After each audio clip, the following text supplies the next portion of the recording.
Dalam nama Bapa dan Putra dan Roh Kudus. Amin. Shalom Aleihim. Berjumpa lagi dengan saya pada perenungan hari ini, tanggal 15 April 2022, pada hari Jumat Agung. Dia menderita demi kita. Bacaan liturgi hari ini diambil dari bacaan pertama kitab Yesaya 52 ayat 13 sampai dengan bab 53 ayat 12. Bacaan kedua Ibrani 4 ayat 14 sampai dengan 16. Dilanjutkan dengan bab 5 ayat 7 sampai dengan 9. Dan Injil Yohanes 18 ayat 1 sampai dengan 19 dan ayat 42. Saudaraku yang terkasih di dalam kasih Kristus, hari ini saudara-saudara, kita memasuki hari di mana kita mengenang akan sengsara Tuhan kita, Yesus Kristus.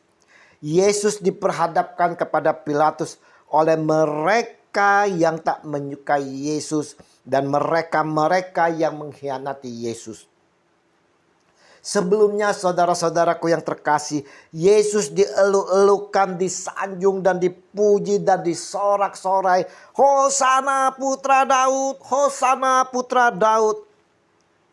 Namun saudara-saudara, mereka pula lah yang meneriaki Yesus di hadapan Pilatus. Salibkan dia, salibkan dia, salibkan dia. Bagaikan penjahat, Yesus dihadapkan kepada Pilatus untuk diadili, saudara. Diadili tanpa pembela maupun saksi. Pilatus tak dapat berbuat banyak walau dia tak menemukan kesalahan atas Yesus. Demi kepentingan pribadi, takut kehilangan simpati rakyat, Pilatus menjatuhkan hukuman mati yang tidak adil. Namun Yesus dengan tenang, sabar dan rela menerimanya. Saudaraku yang terkasih, kita sering tidak lebih baik dari Pilatus, saudara. Bila kita mengadili sesama dengan syak dan prasangka, saudara. Apakah kita yang telah dipersatukan di dalam Ekaristi lebih mementingkan diri kita sendiri daripada keadilan dan kebenaran? Apakah kita sabar bila ada salah paham yang merugikan kita? Apakah kita masih bisa mencinta bila dibenci orang, saudara? Lihat saudara, Yesus diambil oleh prajurit. Kedua tangannya dirantai dan diikat di sebuah tiang. Dia disesah. Sekujur tubuhnya dicambuk, saudara. Mereka mencambuk tanpa belas kasihan. Hingga kulit tubuhnya terkoyak-koyak. Yesus menerimanya. Sekujur tubuhnya penuh dengan luka, saudara. Dia menahan keperian yang sangat dahsyat sekali. Sakit rasanya, saudara. Sesungguhnya saudaraku yang terkasih, Dia, Yesus Tuhan kita, tak layak menerima penderitaan ini. Kitalah saudara, kitalah yang sepantasnya menanggung itu semua karena dosa-dosa kita. Tapi saudaraku yang terkasih, Yesus mau menanggungnya itu semua demi kita, saudara. Dia mau kita terbebaskan dari dosa. Kita dimerdekakan oleh ikatan iblis. Tapi apa balasan kita terhadap penderitaan yang telah ditanggungnya, saudara-saudaraku yang terkasih? Lihat saudara, lihat Yesus sungguh menderita, saudara. Keperihannya dia simpan di dalam hatinya. Matanya memandang satu persatu yang telah menambah keperihannya. Setiap kita marah, mengeluarkan sumpah serapah, menghakimi orang, menyakiti orang, kita menambah cambukan di tubuh Yesus. Kita membuat luka-luka baru di tubuh Yesus, saudara. Setiap kali kita membantah pada orang tua kita, kita berontak, kita ribut dengan pasangan kita, berselingkuh, kita menusuk lambung Yesus lebih dalam lagi, saudara. Tapi Yesus menahan keperihan itu semua atas segala dosa kita, saudara. Dalam kemampukan pesta pora, nyabu, kita membuat Yesus semakin tersiksa. Yesus tetap diam menerima apa yang kita lakukan. Kita menyakiti Yesus berulang-ulang, saudara, tanpa sedikit pun prihatin melihat penderitaan Yesus. Dengan tangan kita yang seharusnya kita memuji Dia, kita gunakan perbuatan-perbuatan kotor, korupsi, mencuri, merampok, memukul. Yesus memandang itu semua dengan mata yang lirih, saudara. Sedih dan perih. Inikah balasan kita atas pengorbanan yang telah Yesus berikan kepada kita, saudara. Yesus mulai memanggul salibnya menuju bukit Golgota. Yesus tak sedikit pun menghindar. Justru Yesus setia dan taat menjalani demi kita orang berdosa, saudara. Yesus mau menyelesaikan misinya dengan tuntas. Tak sedikit pun Dia mengeluh ataupun memberontak untuk melepaskan dari semuanya itu. Yesus tetap menjalankan semuanya itu. Salib yang berat melambangkan dosa-dosa kita. Dia harus memikulnya, saudara. Dia rela menanggung semuanya. Asal kita selamat. Salib yang berat menambah luka di bahunya, saudaraku. Dia menahan keperihan dan kesakitan. Yesus mau setia dan taat memikul salib yang harus Dia jalani sebagai penyelamat umat manusia. Bagaimana dengan salib kita, saudara? Adakah kita setia dan taat memanggul salib kita? Atau kita lari, saudara, mencari jalan pintas? Saudaraku yang terkasih, kita sering tak mau menghadapi masalah-masalah yang ada di depan mata kita. Kita tak mau terima sakit penyakit yang kita derita. Kita tak terima jika kita dihina, dikucilkan, direndahkan. Kita justru marah kepada Tuhan atas semuanya itu. Kita merasa Tuhan tak adil. Ini semua, saudara-saudaraku, menambah beban salib yang dipikul oleh Yesus Tuhan kita. Walau dalam keadaan lemah tanpa daya, begitu berat beban salib yang harus dipikul Yesus. Yesus tetap berjalan tertatih-tatih menuju bukit. Yesus menerima beban itu dengan rela dan cintanya. Yesus mau menyelesaikan semua misinya dengan tuntas, saudara. Apakah kita masih sanggup memanggul salib, saudara? Bila datang kesulitan dan diejek orang, saudara. Adakah kita tahan menderita bila kita sakit? Atau kita harus mengeluh saja, saudara? Terus mengeluh, bersungut-sungut. Lihat, saudaraku yang terkasih. Lihatlah. Lihat, Yesus jatuh, saudara. Jatuh tertimpa salib yang dipikulnya. Raganya yang perkasa sudah menjadi lemah. Bebannya kelewat berat, saudara. Jalannya mendaki.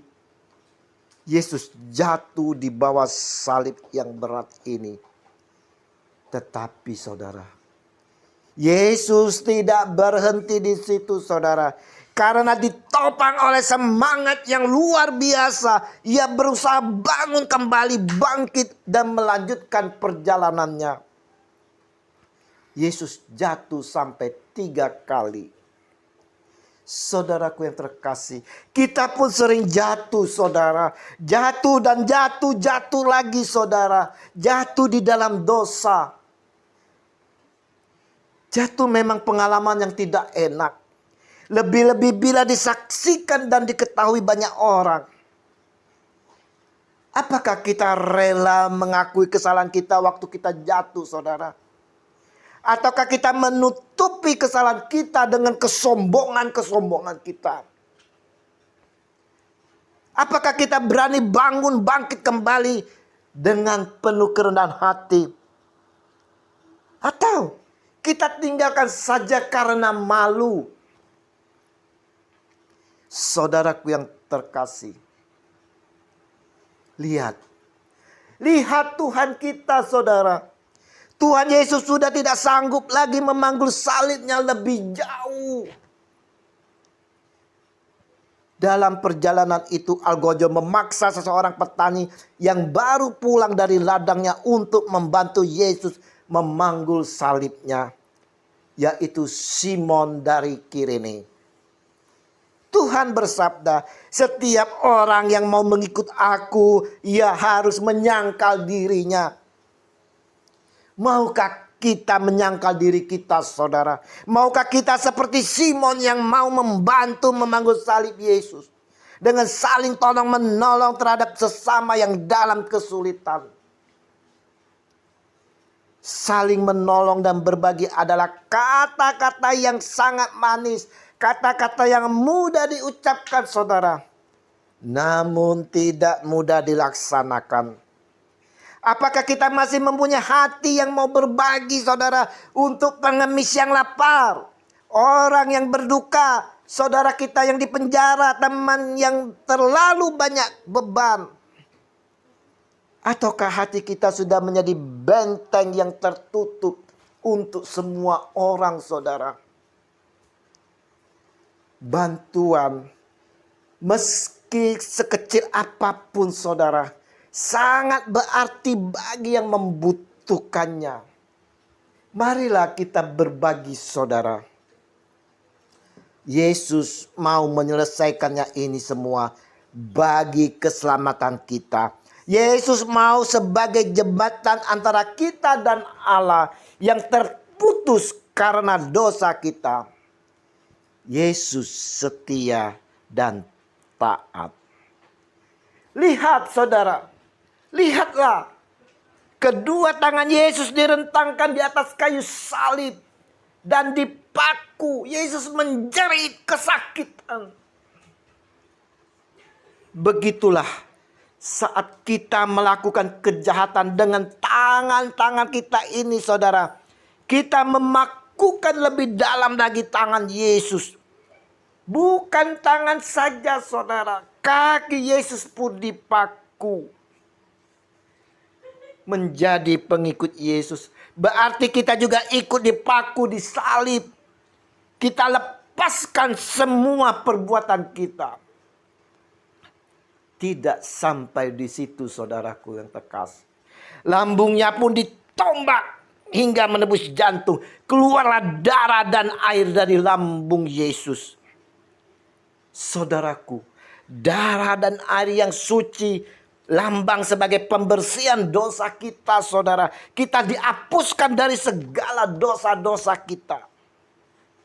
Adakah kita bersyukur, saudara, atas pengorbanan Tuhan Yesus yang rela menderita ini bagi kita semua yang berdosa ini, saudara?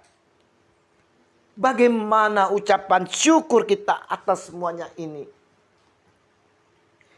3 jam lamanya, saudara. 3 jam lamanya Yesus bergulat dengan maut di atas kayu salib. 3 jam penuh sengsara sendirian. Sampai-sampai ia merasakan ditinggalkan oleh Bapaknya. Sehingga ia berteriak dengan suara nyaring. Allahku, ya Allahku, mengapa engkau meninggalkan daku? Namun ia tetap taat kepada Bapa sampai wafat dengan berkata, Ya Bapa, ke dalam tanganmu kuserahkan nyawaku. Yesus wafat bukan berarti Yesus kalah, saudara. Justru Yesus wafat menunjukkan kemenangan mengatasi iblis yang selalu mengaum-ngaum ingin menerkam diri kita. Salib Yesus menandakan kemenangan. Kita dimenangkan di dalam kematian Tuhan Yesus. Kita pun ikut dimatikan, saudara. Mati atas dosa-dosa kita bersama Yesus. Dan oleh salib Yesus kita dibebaskan. Haleluya. Mari saudara-saudaraku yang terkasih, dalam perenungan perjalanan penderitaan dan wafatnya Tuhan Yesus, kita mau merefleksikan diri kita masing-masing, saudara. Apa yang sudah kita perbuat selama ini? Dosa apa yang telah kita lakukan sehingga menambah penderitaan Yesus? Maukah kita ikut dimatikan kedagingan kita bersama Yesus, saudara? Maukah kita menyerahkan diri kita bersama Yesus dengan selalu bertolong-tolongan, berbagi terhadap sesama kita yang dalam kesulitan? Apa yang dialami Yesus demi kita semua orang berdosa. Dia ditikam oleh karena pemberontakan kita. Dia diremukkan oleh karena kejahatan kita. Ganjaran yang mendatangkan keselamatan bagi kita ditimpakan kepadanya. Dan oleh bilur-bilurnya kita menjadi sembuh. Yesaya 53 ayat 5. Bilur-bilur yang berdarah membersihkan kejahatan dan pukulan membersihkan lubuk hati. Amsal 20 ayat 30. Ia sendiri telah memikul dosa kita di dalam tubuhnya di kayu salib, supaya kita yang telah mati terhadap dosa hidup untuk kebenaran. Oleh bilur-bilurnya kamu telah sembuh. 1 Petrus 2 ayat 24. Ya Allahku, Maha Pengasih dan Penyayang, kami bersyukur atas kasih-Mu dalam diri Yesus yang mengorbankan nyawanya demi kami.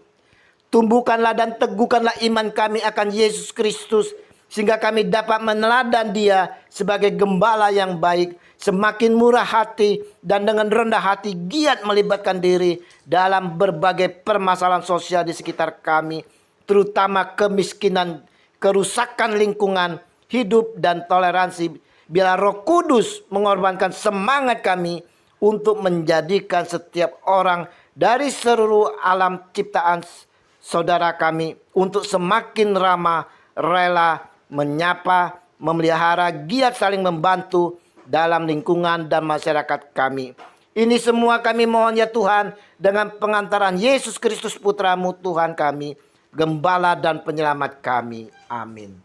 Dalam nama Bapa dan Putra dan Roh Kudus. Amin.